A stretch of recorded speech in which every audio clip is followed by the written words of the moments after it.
Nanay ni Carla, may banta kay Papa Joms. Ano po kaya ito mga kalingap? Yan po ang ating tatalakayin at pag-uusapan ngayong araw. Magandang araw at gabi po sa inyo mga kalingap. Mega love shout out sa ating mga listeners, viewers and subscribers.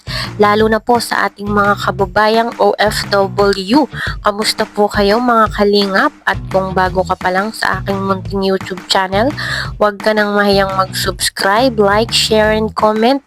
Huwag mo na rin kalimutang i-click ang notification bell nang sa ganon ay updated ka sa aking mga paparating na video.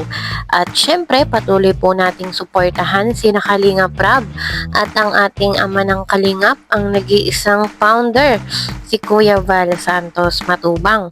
Kung maaari po ay no skip ads nang sa ganon ay mas marami pa tayong malingap na nangangailangan at konting paunawa po. Kung maaari ay tapusin nyo muna ang kabuuang video nang sa ganon ay akma ang ating mga komento. At yun na nga po mga kalingap, bakit po kaya may pagbabanta yung nanay ni Carla? Ano po kaya yung ibig niyang sabihin or nais niyang iparating dito nga po kay Papa Joms? At alam naman po nating lahat na talagang ang Jomcarl ang talagang pinakamalakas na love team ni Kalingap Rab. At yan nga po ay hindi nagbabago simula po nung umpisa pa lang, na nagsisimula pa lang sila hanggang ngayon ay patuloy pa rin po yung pagsuporta ng kanilang mga supporters. Isa po sa mga nilulook forward ng ating mga supporters at fanatiko ay yun nga po nga pag-amin ng dalawa. Yun pong masabi nila isang araw or i-announce nila na sila po ay mag-girlfriend at mag-boyfriend na. Syempre po, sa tagal na ng Jomcarl ay naando na po yung ating hoping. Kumbaga po ay umaasa tayo at hoping talaga na sana or balang araw ay magkatuluyan ang dalawang mag-agum. Marami man pong mga sabi-sabi, marami man pong mga issue at mga pambabash ay hanggang ngayon po ay talagang patunay na po. Kumbaga po ay talagang subok na yung kanilang samahan at palagi nga po silang nagdadamayan at nakasuporta sa isa't isa. Katulad po nung nakaraang issue dito nga po kay Bibi Carla at agad pong ipinagtanggol ni Papa Joms ang kanyang agum at sabi nga po niya ay wag nga daw pong i-bash si Carla. Kung mga ganong pangyayari, yun po ang patunay na talagang may care po sila or concern sila sa isa't isa. At syempre, alam naman po nating lahat na yung gusto nating mangyari sa Jomcarl ay hindi pa pwedeng mangyari dahil nga po itong si Bibi Carla ay estudyante pa lang. Kumbaga po dahil po siya ay Kalingap Angels at beneficiaries ni Kalingap Rab. Kumbaga po ay may goal siya na focus muna siya sa kanyang pag-aaral. Kaya siguro ang magandang gawin na lang po natin ay patuloy po natin silang suportahan kung ano po yung kayang ibigay nila sa ngayon. At alam kong darating din naman po yung araw na yung gusto nating mangyari sa dalawa ay mangyayari.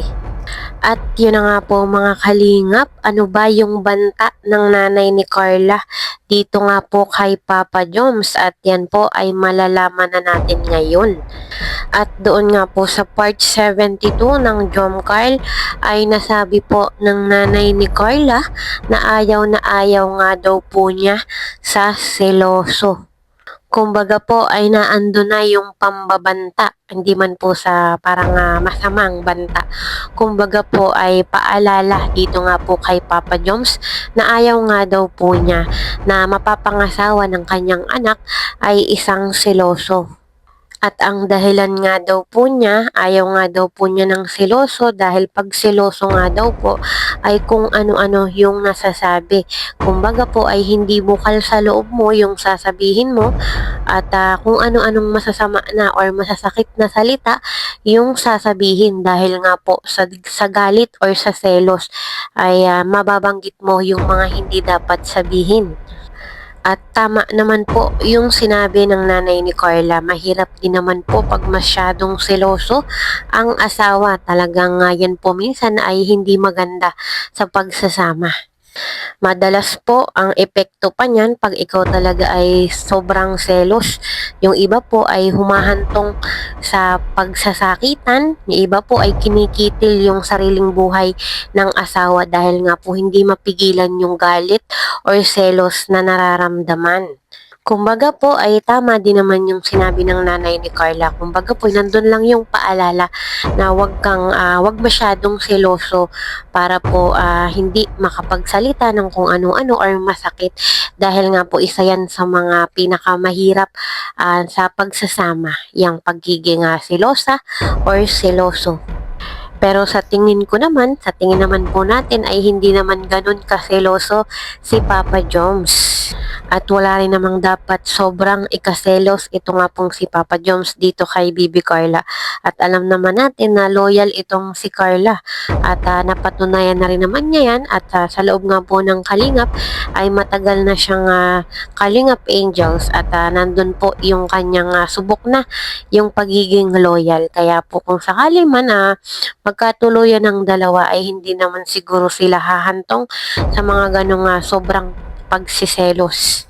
Kaya mga kalingap, abangan na lang po natin yung mga sunod na mangyayari at patuloy po nating suportahan ang Jomcar. Siyempre, sina Kalingap Rab at si Kuya Val. At kung hindi ka pa po nakaka-subscribe sa aking munting YouTube channel, please like, share, and comment. Hanggang dito na lang po muna. See you in my next video. Bye!